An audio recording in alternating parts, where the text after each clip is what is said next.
Okay, good morning, my dear students, and today is the sixth session, and I'm going to discuss the last part of your syllabus, which is the code generation algorithm. So, very important activity as a part of the whole compilation process, right?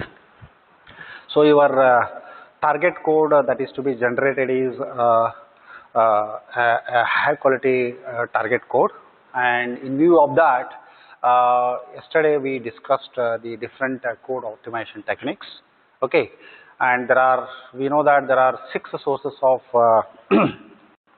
code optimization techniques, and actually the techniques are divided into two parts, machine independent and machine dependent. So yesterday we discussed 5 different sources of optimization, and all these sources are local to the program, local to the machine, and they are not directly connected to the machine. Okay, so they are called as machine dependent optimizations, and there is one machine dependent optimization, which is register allocation and assigning the registers, and also the instruction ordering. Okay, so instruction ordering actually is not a part of syllabus. Let us see how the things will go when discussing the algorithm. Okay, so we assume that the target code is an assembly level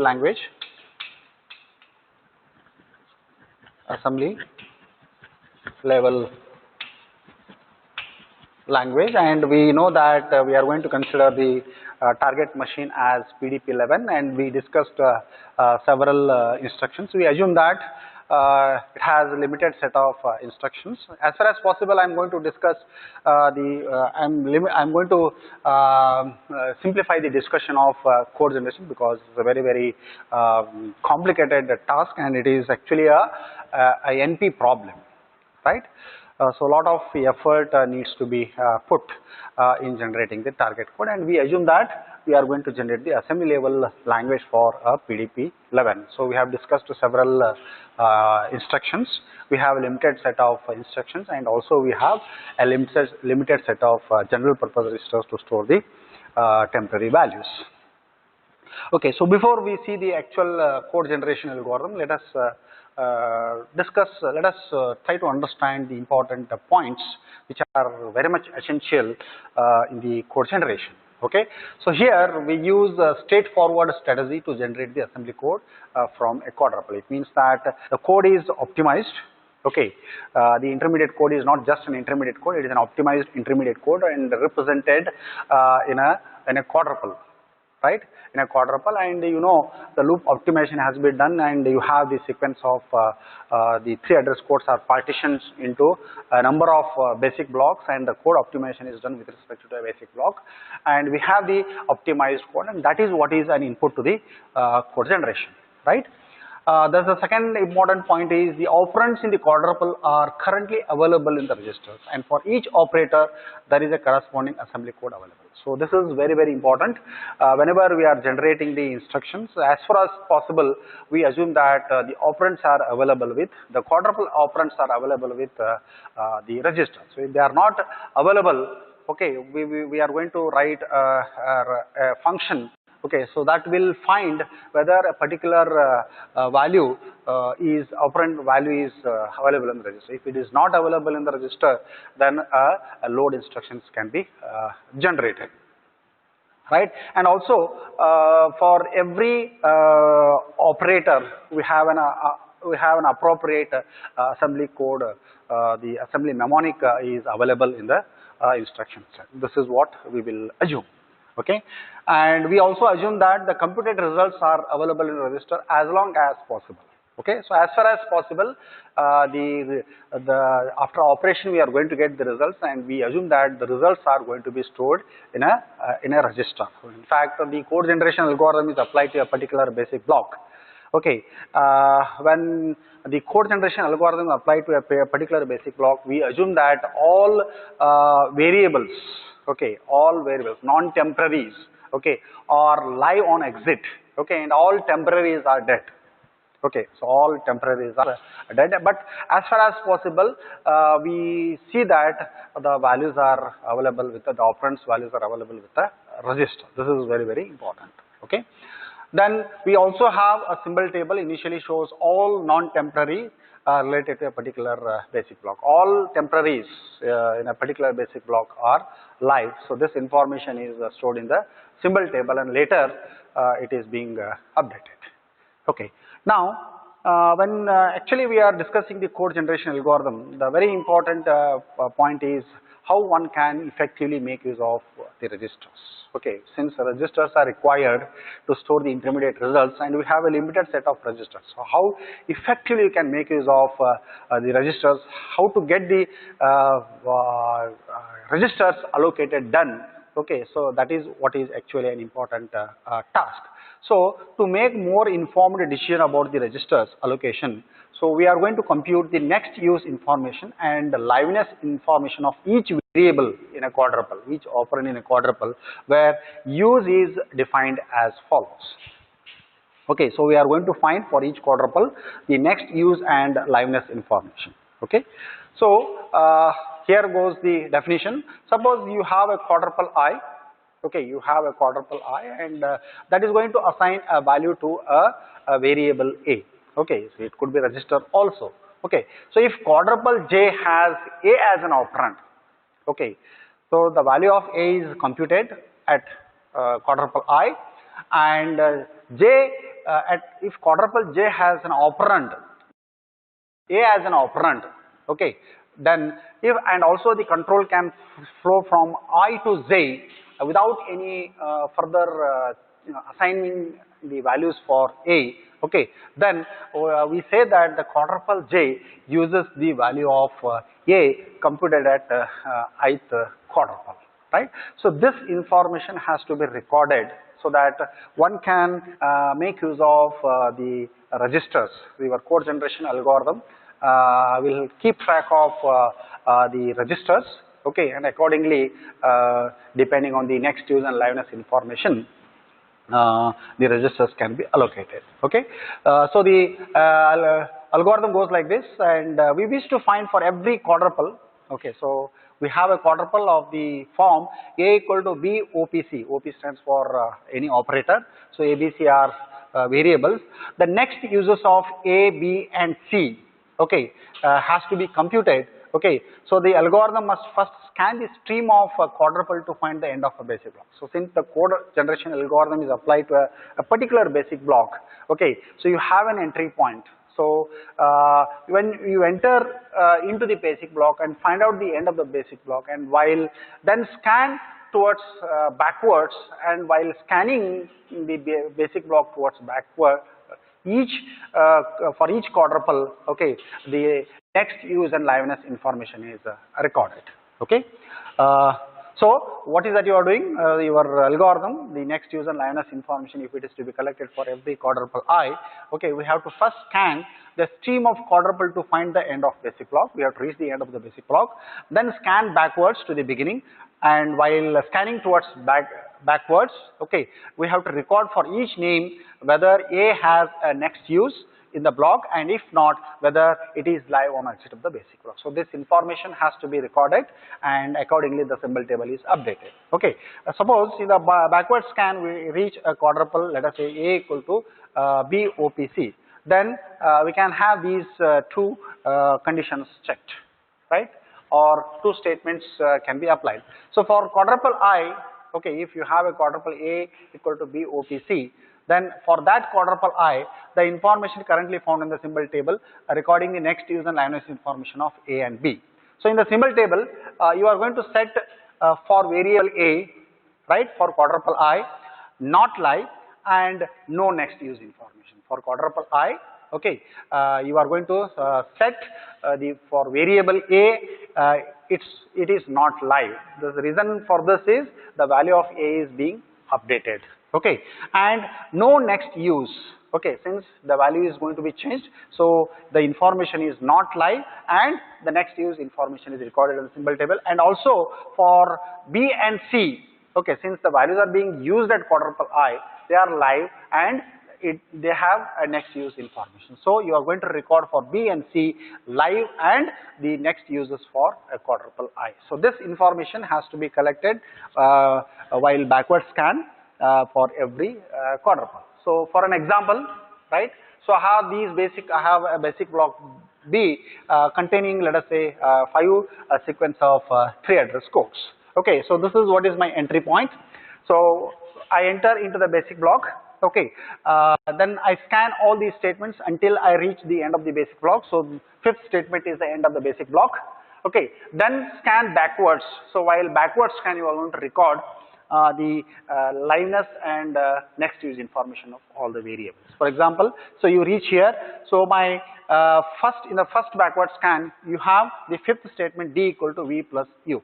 So since the value of V is being updated, okay, so the information stored is D is not live because the information is being updated, and also V not live, and V and U are live because the value of V and U are being used in the statement. So the liveness information is live, and for next use informations for V and U, okay, you can record that they have the next use information at quadruple number 5. Okay, so this information is updated in the symbol table. Similarly, in the next scan, okay, in the backward scan, you are going to reach A equal to D. Okay, so here A is not live and D is live because A is being modified, so A is not live. D is live because you are going to use the value of D which is being assigned to A. Okay, and D also has a next use information, so the value of that is being used at quadruple A. So you have next use at quadruple 4. So the value of D is being used at quadruple 4. So like this, you have the liveness and next use information recorded. Okay, and this is what is the table. So your code generation algorithm consults this particular information in the symbol table, and accordingly the decision about the allocation of registers can be taken, right? Okay, next thing is, since we have to have an uniform allocation of use of the registers, okay, as I already told you, right, since it is one important issue that has to be addressed during code generation.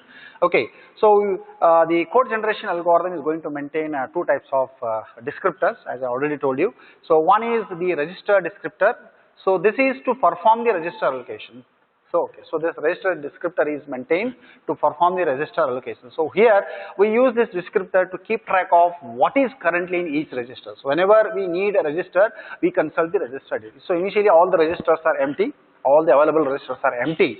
Okay, so at a given instance of time, whenever I require a register, right, I should be able to get what information is available, whether it is empty or it is going to hold the value of some memory location. So your code generation algorithm has an access to this register descriptor, and accordingly, right, the contents are checked. Okay, if it is an empty, the appropriate register is written so that the appropriate instruction can be generated.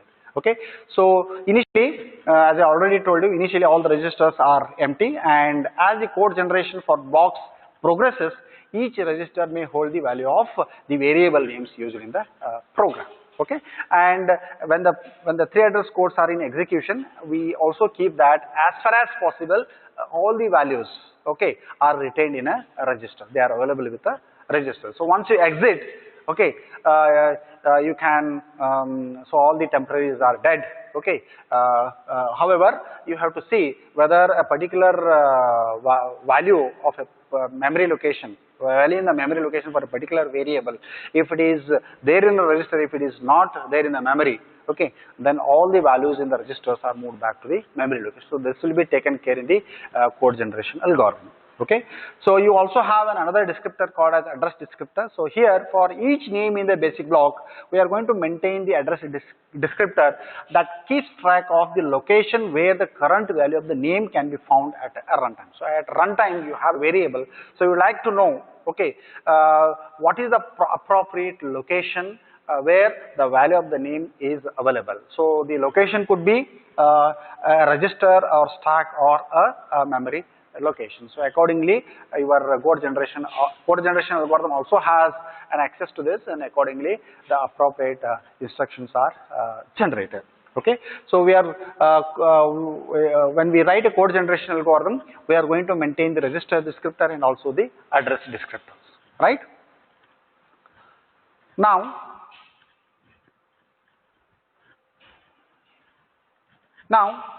before we see the main algorithm, we also have an algorithm get register function for each quadruple I. So I stands for the ith quadruple. So this is an argument given to the get register function. So the job of the get register function is to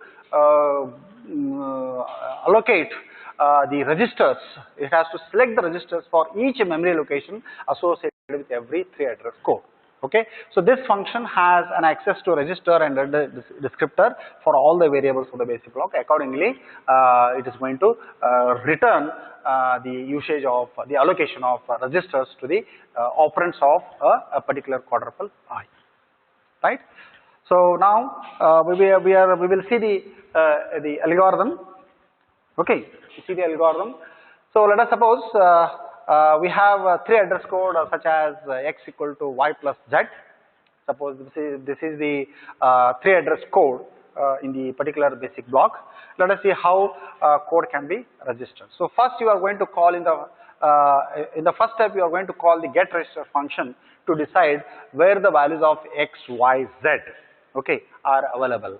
Okay, if they are not available, what are the registers that I can use to store the value of x, y, z?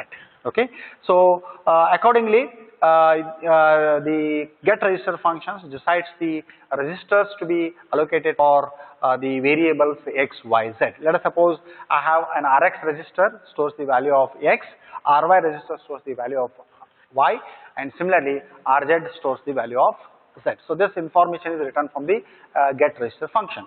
Okay, now in the next step, we are going to check whether the whether the allocated registers have the associated values of x, y, z or not. If not, the appropriate instruction can be generated. So here, first y is checked whether the value of y, which is in a memory location, whether it is available in a register Ry, which is returned from the get register function. So if it is yes, then you do not have to generate any load instruction. But if it is not there, okay, then you have to get the operand y of that particular quadruple into one of the register by generating a load instruction, because whenever you perform the operations, we assume that all the operands are available with a register. Okay, so we are going to check whether the value of y is available in a register. So the allocated register for y is Ry. Okay, so if not, okay, then a load instruction is generated, that is load Ry, comma y. So where y is one of the memory location for y according to the, so this information is available in the memory location. The value of y, it is available in the memory location. So that address descriptor is consulted. From the register descriptor, we have Ry. We will see whether Ry contains y. If not, it is there in the memory. So get the get the value available in the memory to the corresponding register Ry for a variable y. Okay. Next, similarly, if z is not there, again the same thing you check for second operand, that is z. Okay. If it is not there, then also you are going to generate a load instruction. You are going to get the associated value of z, whether it is available in a memory. If not, get the value into a memory, because when you perform the operations, again the operands must be available with the register. Okay, so if z is not there, okay, then you are going to generate the load. If it is there, you are not going to generate a load instructions. Okay, then generate the instruction as add Rx, comma Ry, comma z. So here it is as good as writing, since operation is plus. So the corresponding mnemonic is available in the instruction set, that is add. Okay, then you have Rx is called as the destination. The result of Ry plus y, result of y plus z is stored in Rx. Since Rx is the register meant for x, okay, so the value of y is available in Ry, the value of z is available in Rz. So you are going to add according to the operation. The result is stored in Rx. So Rx it is as good as it is writing Rx equal to Ry plus Rz. So like this, the code generation algorithm has 4 steps. Okay, this must be applied to every 3 address code belonging to a particular basic block. And we also assume that all the variables are live on exit of the basic block. Non-temporaries, you can also say the non-temporaries are live on exit of the basic block, and all temporaries are dead. Right? So with this, let us see how these steps can be applied to a particular set of 3 address codes belonging to a particular basic block. Right? So let me take, so I have a get register function. Since this function is being called by the main code generation algorithm, and the responsibility of this get register function is to decide the registers for the operands to be stored. Okay, so this function just checks if Y is currently in a register, pick that particular register. If Y is already there in the register, pick that register. Okay, then do not issue the machine instruction to load the register. Otherwise, if it is not there, then there is a register that is currently empty. So, okay, that means that the Ry, which is decided for Y, okay, the value is stored in the register. Okay, pick one register as Ry, then the load instruction is generated. If Y is not in register and there is no register empty, then we need to pick up one of the allowable registers. So we have to see which register is available by consulting the register descriptor, right? Then accordingly, the register which is being used, because it is a temporary, okay, because of next use information in the symbol table, okay, the appropriate registers can be decided to store the value, okay. So these 3 steps are executed when a get register function is called with an argument the ith quadruple to decide the registers for the operands, okay, to be stored, right? So now let me consider the example.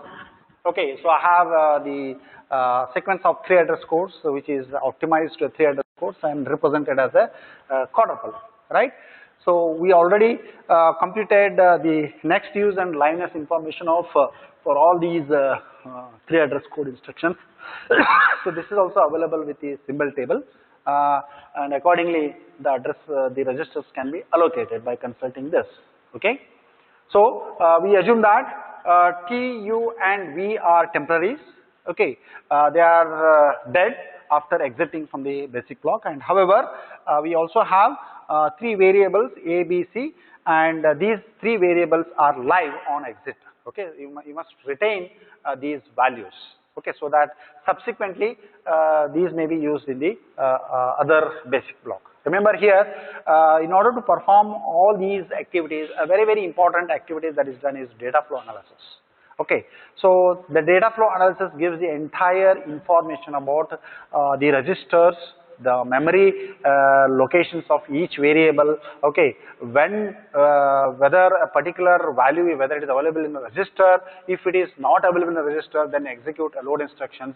If it is already there, then don't execute or use that as a register. Okay, so like that, this information is obtained from the data flow analysis, and this is done before the code generation.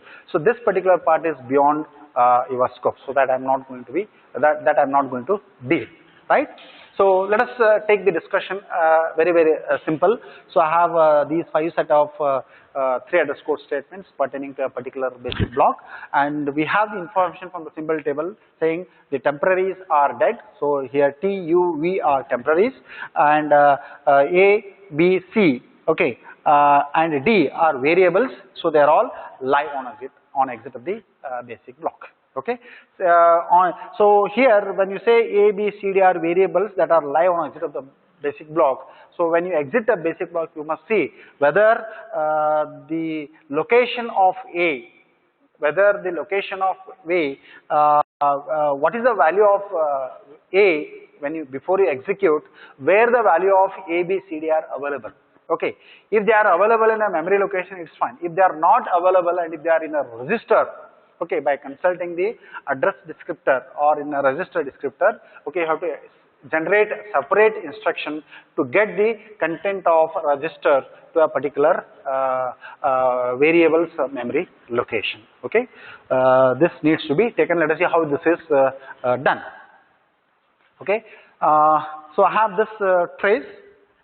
So this is what is the trace of code generation algorithm, showing instructions generated and updating the values in registers and address descriptor. Okay, so before the execution of the first statement, I have, let us say I have three registers, R1, R2, R3.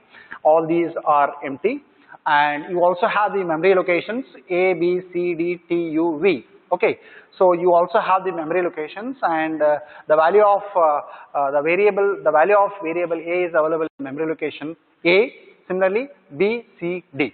Okay, so with this initialization, let us see for that particular thread code what are the instructions that are generated. So as you can see in the code generation algorithm for this particular quadruple I, the get register function is called, okay, to decide the registers for T, A, and B. Okay, so the registers are decided. And also the algorithm is going to check whether the register for A is going to hold the value of A. Okay, so initially all registers are empty, and the value of A, the first operand of the quadruple, okay, the register is decided as R1, let us say. Okay, and it does not contain a value A. So a load instruction is generated to get the value of A, which is available in a memory location, to a register R1. So R1 is decided by the get register function.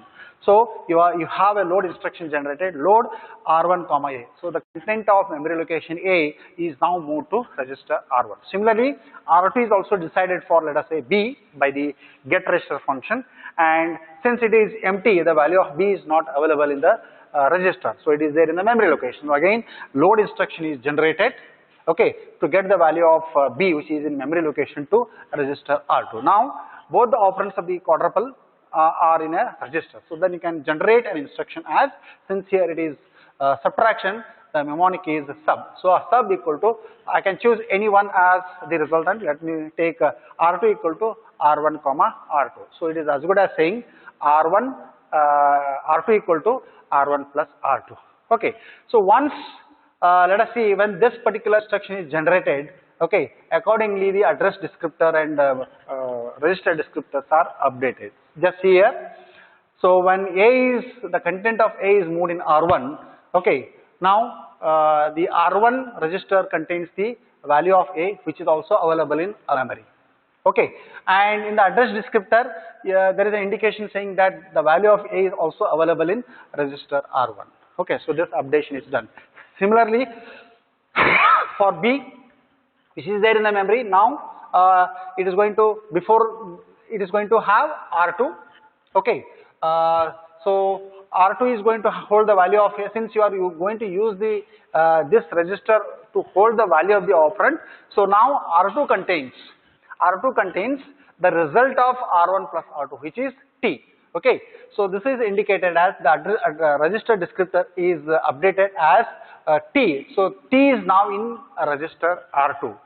Okay, and the memory location T, the address descriptor for T is updated as R2. So the value of T, okay, both in memory location and also both in register. Okay, so this is what is the 3 address code, that is what is generated, and this is what is the appropriate updation for a register descriptor and the address descriptor. Okay, now we take the second instruction. Accordingly, the registers are decided. Now for A, if you call the get register function, okay, the value of A is already there in the register R1. Okay, so no load instruction is generated. Okay, so the memory location, it is all, the value of A is already there in the memory, and also it is available with the register. So no load instruction is generated for the first operand of this particular quadruple. Next is C. The value of C, let's say since R1 and R2 are occupied, next is R3. So I will now decide, the get register function will decide the R3 is the register that is to be used. Okay, and since R3 is empty, the value of C is not available in a register, so the load instruction is generated. So LD R3 comma C. Now the value of C is available both in memory location, both in register. Okay, accordingly it is updated. See here, memory location and also it is there in the register. Now R3 contains register 3, right? Then you can write R1 equal to R1 plus R3. Now R1 is decided as R1 it is decided as the value that is to be stored after the operation. Since the content of R1 is T and T is temporary, okay, T is temporary, so instead of using the next registers, your get register function decides the register R1 to store the result of the operation. So it is R1 equal to R1 plus. Now R1 contains the result of this operation, that is U. Okay, so that is updated here. Okay, and U, the value of U is available in register R1. Okay, so these are the contents. So you have the value of U in register R1 and also it is available in the memory location. Register R2 contains T, is also available in register R2 and also it is there in the memory location. And C, it is now in register R3 and it is in a memory location, that is C, R3. It is like this. It is updated for address descriptor. Okay. Next thing is V equal to T plus U. So when you call the get register function to decide the registers for T and U, okay, so the value of T and U, they are already there. So no load instruction is generated. The value of T is available in R2, okay, and the value of U is also available in R1. Okay. Now the register R3 is going to be decided to store the value, because the value of the R3 is going to hold the value of C. Since C is also available in the memory location, so R3 is being decided to store the value of this operation. So R3 equal to R2 plus R1. Now R3 is going to hold the value of V. Now since it is available in the memory location, I will use R3. So now it is going to have, after this operation, it is going to have the value V. So V contains the value of for the variable V. It is available. The value of variable V is available in register R3 and also it is available in a memory location, which is R3. Right. So after generating this instruction, so here no load for T and U because they are already available with register R2 and R1. So since R3 is decided to hold the value, okay, so the updation is done like this. Okay. Next is A equal to D. Now here the value of D is available in memory. Okay, the value of D is available in a memory, right? So since it is not there in a memory, since it is there in a memory, okay, it has to be stored in, it has to be loaded into a register. Okay, so I am going to decide R2. So what R2 contains? R2 contains A and D. Understood? Sorry, R2 contains T. Okay, so T is temporary. So I'll now decide either you can decide R1 or R3. Right?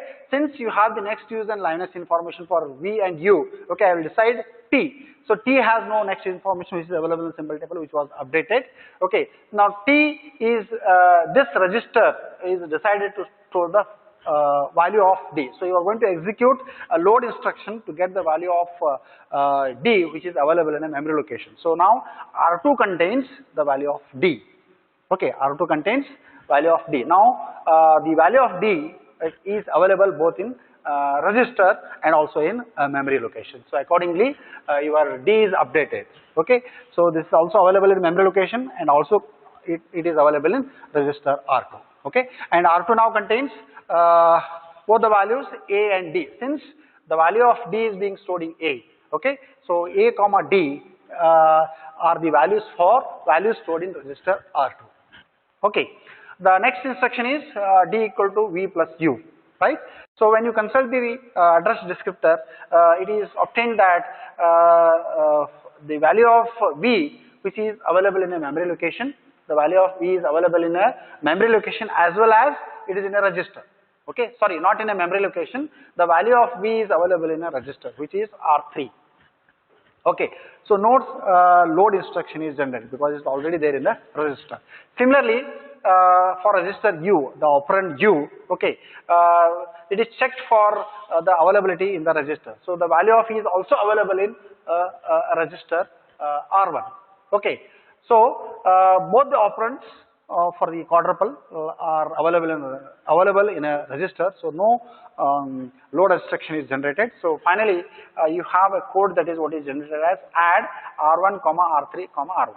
So why R1 is decided? Because U is temporary. Even you can also decide V, right? So I will now the register function decides R1 as the register to store the result of this plus operation. So R1 equal to R3 plus R1. So you have executed, you have generated the code for all the three address codes pertaining to a basic block. So when you exit from the basic block, it says that all temporaries are lost. Okay, all temporaries are dead. So what are temporaries here?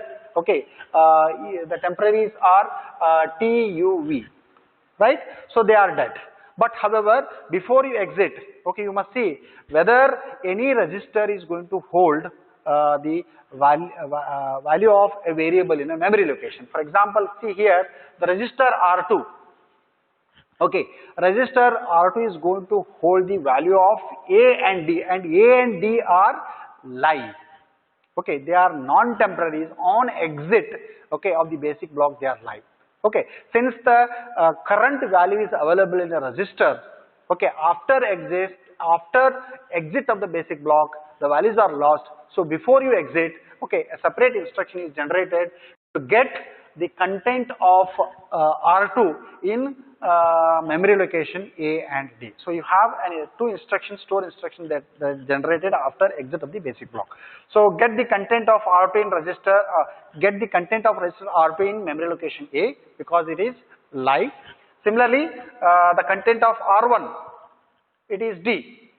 Okay, the content of R1 is the value of D, right? So this is your final updated value. So this is now in a register. Since the value is going to you are going to lose the value. So this value also has to be brought into a memory location for D. So D, you are going to execute a store instruction ST. Okay, get the content of R1, D. Now A and B both are variables, non-temporaries. Their values are available. Apart from that, you also have CD. Okay, so C and D contains their values. B and C contains their values. Okay, those values are not available in the register, so you do not have to generate the store instruction. But however, you have the updated values for A and D in a register. Okay, so A is there in register R2. Okay, so you are getting the content of R2 in register A by writing by generating the store instruction, and also the value of D is available in register. Okay, so you are going to write again a store instruction to get the value stored in R1 into a memory location D. Okay, so these two instructions are generated for A and D since they are available in a register. But however, the values for B and C, they are not in a register but they are in a memory location. You do not have to generate a store instruction for B and C. However, TUV, they are temporaries. Okay, irrespective of where they are available. Okay, they are going to lose the values. Okay, no instruction is generated. So this is what is the entire sequence of the assembly code, that is what is generated for the basic block, okay, containing these 5 3 address code statements. Okay, so this is how the code generation is going to execute. The run is going to generate the 3 address code, assembly code for the 3 address code pertaining to a basic block. Okay, so in the examination, you will be given such a sequence of 3 address codes of a particular basic block. Okay, and this information is available, and you will be asked to write the trace indicating how code generation algorithm is going to generate the assembly code for the sequence of 3 address codes. So you have to write the trace, the answer in the form of trace by indicating what are the contents of address registers, register descriptors, and the address descriptor. Like this, you can show the information as a part of your answer. Okay, so this completes the the syllabus, the last session, that is, I think it is a 6th session. I think I have already recorded 5 sessions for the first and second sessions pertaining to the code generation. Okay, even third is also code generation. Fourth, 5th, 6th, they are all related to code generation. I think you might have watched the videos, you might have understood the concept. Okay, I tried my best. I have taken a lot of trouble in making this video, and it is made available to all of you. Just go through the videos once again, try to understand, try to listen them carefully. Okay, in case if you find any difficulties, feel free to call me at any time. Okay, so with this I conclude the complete syllabus of compiler design, and I wish you all the best. Okay, stay at home and be safe. Thank you.